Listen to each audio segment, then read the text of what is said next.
ఓం సాయిరామ్. ఆ సాయినాథుని ఆశీర్వాదంతో ప్రతి ఒక్కరూ కూడా ఆనందంగా, ఆరోగ్యంగా, అష్టైశ్వర్యాలతో ఉండాలని మనస్ఫూర్తిగా కోరుకుంటున్నానండి. అనంతకోటి బ్రహ్మాండ నాయక, రాజాదిరాజా యోగిరాజా పరబ్రహ్మ, శ్రీ సచ్చిదానంద సద్గురు సాయినాథ్ మహారాజుకి జై. ఈరోజు బాబాగారు మనకు సంబంధించినటువంటి సందేశం ఏంటి అంటే, తల్లి, నువ్వంటే వారికి చచ్చేంత ఇష్టం. నీతో ఒక మాట చెప్పాలని వారం రోజులుగా తిండి నిద్ర మానేసి ఆ మాట చెప్పడం కోసం ఎదురు చూస్తున్నారు అని చెప్పి బాబాగారు అయితే అంటున్నారండి. మరి బాబాగారు మనతో ఏం చెప్పాలి అనుకుంటున్నారో తెలుసుకోవాలి అనుకుంటే వీడియోని చివరి వరకు స్కిప్ చేయకుండా చూడండి. అలాగే మన ఛానల్ని ఫస్ట్ టైం చూస్తున్న వాళ్ళైతే సబ్స్క్రైబ్ చేసుకుని పక్కనే ఉన్న బెల్ ఐకాన్ని క్లిక్ చేయడం అసలు మర్చిపోదండి. ఓం సాయిరామ్, ఓం సాయినాథాయ నమః అని కామెంట్ చేయడం కూడా అసలు మర్చిపోకండి.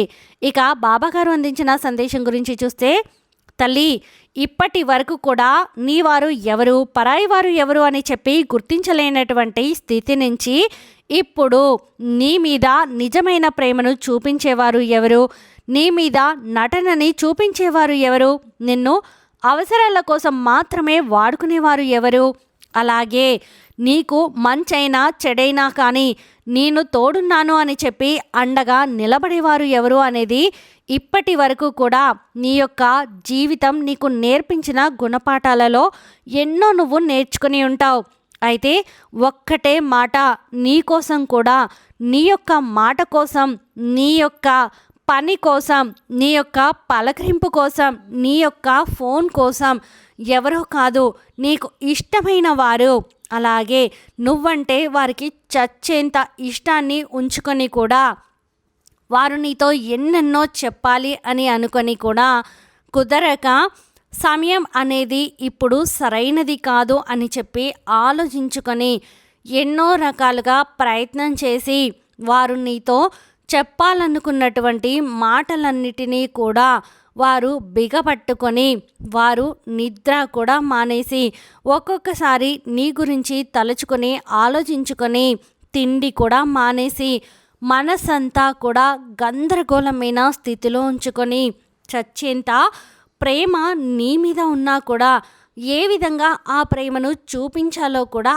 అర్థం కాక వారు చాలా వరకు కూడా డిప్రెషన్లోకి వెళ్తున్నారు అని చెప్పి చెప్పుకోవచ్చు.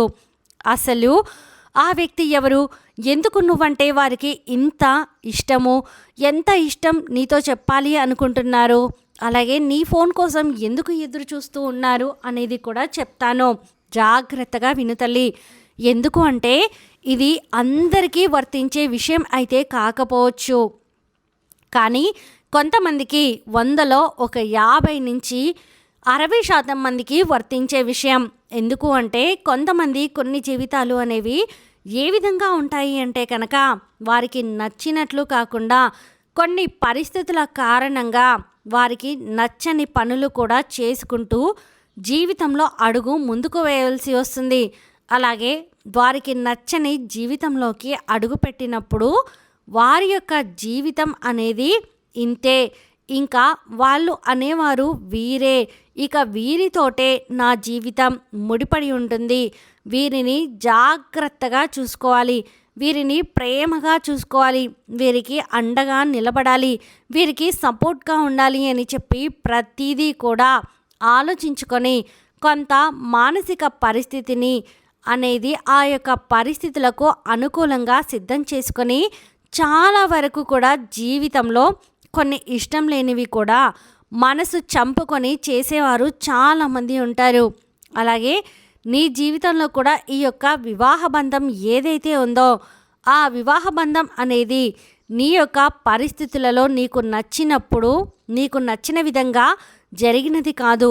అయితే నువ్వు గతంలో ఎవరినైతే ఎక్కువగా ప్రేమించావో, ఎవరినైతే పెళ్లి చేసుకుందామో అని అనుకున్నావో, ఎవరితోనైతే నీ యొక్క జీవితాన్ని పంచుకోవాలి అని చెప్పి నువ్వు సిద్ధపడి నీ మనసుని సిద్ధం చేసుకున్నావో, కొన్ని కారణాల వల్ల, కొన్ని పరిస్థితుల వల్ల అవన్నీ కూడా పక్కన పెట్టేసి ఇంట్లో వారు కుదిర్చిన వివాహానికి తల దించుకొని నువ్వు తాళి కట్టించుకున్నావో, అప్పటి నుంచి నీ మనసులో నేను ఇష్టపడిన వ్యక్తిని దూరం పెట్టాను, నేను ఇష్టపడ్డ వ్యక్తితో నా జీవితం ముడిపడలేదు, నేను ఇష్టపడ్డ వ్యక్తితో నా జీవితాన్ని నేను పంచుకోలేకపోయాను అని చెప్పి ఎన్నో రకాలుగా బాధపడుతూ అయినా కానీ జరిగిందేదో జరిగిపోయింది.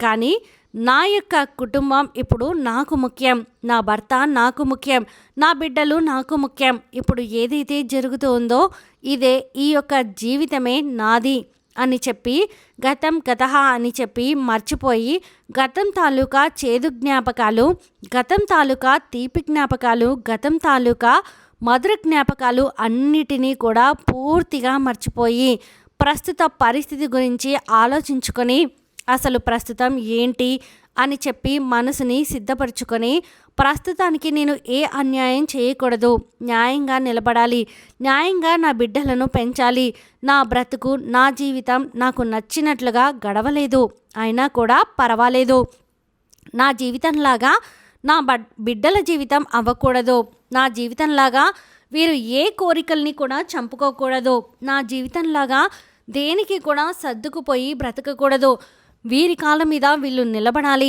వీరికి మనసుకి నచ్చినవన్నీ చేసుకుంటూ ఆనందంగా సంతోషంగా బ్రతకాలి, ఎప్పుడూ కూడా ఎక్కడా కూడా ఏ తప్పిదము నా బిడ్డల జీవితంలో జరగకూడదు అని చెప్పి ఇక పూర్తిగా నీ యొక్క గతం తాలూకా జ్ఞాపకాలను విడిచిపెట్టి ప్రస్తుత కాలంలో నీ జీవితం మీద చాలా వరకు శ్రద్ధను చూపిస్తూ ఉన్నావు. అలాగే న్యాయంగా నిలబడుతున్నావు, న్యాయంగా నీ యొక్క జీవితానికి ఒక అర్థాన్ని ఏర్పరచుకుంటున్నావు. అయితే ఇప్పుడు ఏదైతే ఉందో అది నువ్వు చాలా వరకు కూడా సరైన మార్గాన్ని ఎంచుకున్నావు, సరైన దారిలోనే వెళ్తున్నావు, ఎక్కడ ఏ తప్పు కూడా జరగకుండా చూసుకుంటూ ఉన్నావు. కాకపోతే ఎవరైతే నువ్వు ఇంత ఎన్నో కష్టాలు పడి ఎంతో డిప్రెషన్ నుంచి బయటకు వచ్చి ఎంతో ప్రేమించిన వ్యక్తి గురించి ఆలోచించి మానసికంగా మనసుని చంపుకొని మళ్ళీ ఇప్పుడు ఉన్నటువంటి ఈ పరిస్థితులకు తగ్గట్టుగా నీ మనసుని సిద్ధపరచుకొని దానికి తగ్గట్లుగా నీ యొక్క మనసుని నువ్వు తయారు చేసుకోవడానికి నీకు దాదాపుగా చాలా సమయం పట్టింది. అయితే నువ్వు ప్రేమించిన వ్యక్తి ఎవరైతే ఉన్నారో వారు మాత్రం ఇప్పటికీ కూడా నీ గురించే ఆలోచిస్తూ ఉన్నారు. నువ్వంటే చాలా వరకు కూడా ప్రేమను చూపిస్తూ ఉన్నారు. నీ పేరు గురించి తలుచుకుంటే వారి కళ్ళల్లో నీరు తిరుగుతూ ఉన్నాయి. నీతో చాలా మాట్లాడాలి అని చెప్పి నీ గురించి ఎప్పుడూ కూడా ఆలోచిస్తూ నీ గురించి తలుచుకుంటూ నీ యొక్క నామాన్ని ప్రతి క్షణం కూడా ఎక్కడ చూసినా కూడా మనసులో కూడా ఆఖరికి తన యొక్క నిద్రపోతున్నప్పుడు కూడా తన యొక్క కలలో కూడా నీ రూపమే కనిపిస్తూ ఉండడం చేత ఏం చేయాలో కూడా అవతలి వారికి అర్థం కాక సరిగ్గా తిండిని కూడా తినకుండా సరిగ్గా నిద్ర కూడా పోకుండా ఒక్కసారైనా కానీ నీ ఫోన్ నెంబర్ దొరుకుతుందేమో, నీతో ఒక్కసారైనా ఫోన్ మాట్లాడదాం, తన యొక్క మానసిక వేదన అంతా కూడా నీతో చెప్పుకుందాం, ఎలాగైనా కానీ నిన్ను ఒక్కసారి కలుద్దాం, నీతో గతం తాలూకా జ్ఞాపకాల గురించి ఒక్కసారి మాట్లాడుకొని నీతో కన్నీటి వీడ్కొలి చెప్పుకొని నీతో ఏదైనా కానీ మంచైనా చెడైనా జరిగిందేదో జరిగిపోయింది, ఇక నా జీవితం ఇంతే, ఇక నాకు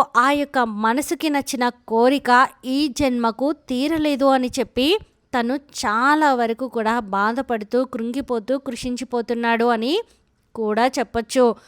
తల్లి, ఇది తప్పో ఎప్పో ఎవరి జీవితంలోనైనా మంచైనా చెడైనా ఉంటుంది. కొంతమంది తెలిసి చేస్తారు, కొంతమంది తెలియక చేస్తారు. ఏది ఏమైనప్పటికీ కూడాను ఈ ప్రేమ అనేది ఉండేది చూసారా, ఈ ప్రేమ అనేది కొన్ని జన్మల బంధం. ఈ యొక్క జన్మల బంధం అనేది అంత తేలికగా నువ్వు వద్దు అనుకుంటే పోయేది కాదు, అలాగే నువ్వు కావాలి అనుకుంటే వచ్చేది కాదు. కొంతమందిని ఎంత ప్రేమించినా కూడా అవతలి వారు కన్నెత్తి కూడా చూడరు. మరి కొంతమంది ప్రాణం పోయినా కూడా విడిపోము అని చెప్పి అనుకుంటూ ఉంటారు, కానీ విడిపోవాల్సిన పరిస్థితులు వస్తాయన్నమాట. అటువంటప్పుడు మానసికంగా ఆ యొక్క మనసుని వారు చంపుకోలేకపోతారు. శారీరకంగా మరొకరి దగ్గరికి వెళ్ళి వివాహం అనే బంధాన్ని ఏర్పరచుకున్నా కానీ మానసికంగా మాత్రం వారినే తలుచుకుంటూ వారితోనే జీవనం చేస్తున్నట్లుగా గడుపుతూ ఉంటారు. ఇలా ఈ యొక్క ప్రేమలో సక్సెస్ అయిన వాళ్ళు చాలామంది ఉన్నారు, ఫెయిల్ అయిన వాళ్ళు చాలామంది ఉన్నారు. ఏది ఏమైనప్పటికీ కూడాను తలరాత విధివ్రాత అనేది ఒకటి రాసి పెట్టి ఉంటుంది. అందులో ఎవరికైతే ముడిపెట్టాలని భగవంతుడు రాశాడో వారితోనే ముడిపడుతుంది తప్ప ఇక్కడ అనుకున్నవన్నీ జరిగి కోరుకున్న వాళ్ళనే చేసుకొని నచ్చిన జీవితాన్నే గడుపుతూ కష్టాలు లేకుండా చేసుకుంటే ఇక భగవంతుడు ఎందుకు గుర్తొస్తాడు తల్లి. కాబట్టి ఇక్కడ నీ కోసం ఎవరైతే చచ్చేంత ఇష్టాన్ని ప్రేమను చూపిస్తున్నారో, ఎవరైతే నీతో మాట్లాడాలి అనుకుంటున్నారో, ఎవరి గుండె అయితే నీ పేరు ఎత్తితే ముక్కలుగా మారుతుందో అతని పేరు ఏంటో నీకు ప్రత్యేకంగా చెప్పాల్సిన అవసరం లేదు కదా. అతను నీకోసం ఎంత పరితపించిపోతున్నాడో నేను నిజంగా నీకు కళ్ళకు కట్టినట్లుగానే వివరించాను అనుకుంటున్నాను. కానీ ఒక్కసారి మరొకరితోటి నీకు ముడిపడిన తర్వాత నీ యొక్క మనసుని చంపుకోక తప్పదు. అలాగే నీ జీవితంలో గతం గతహ అని చెప్పి మర్చిపోక తప్పదు. ఇది కొంచెం కష్టమైన, నీ మనసుకి కొంచెం బాధ కలిగినా, నీకు ఇంకా ఏదైనా నువ్వు మర్చిపోలేనటువంటి నరకాన్ని నువ్వు చూస్తూ ఉన్నా ఇది మాత్రం దాటక తప్పదు. ఎందుకంటే కొన్ని జీవితాలు ఇంతే తల్లి. ఇది మనసు చంపుకొని ఏమీ చెయ్యలేక ఈ పరిస్థితుల్లో నువ్వు తీసుకోవాల్సినటువంటి నిర్ణయం. కాబట్టి నువ్వు దీని గురించి ఏం బాధపడాల్సిన అవసరం లేదు.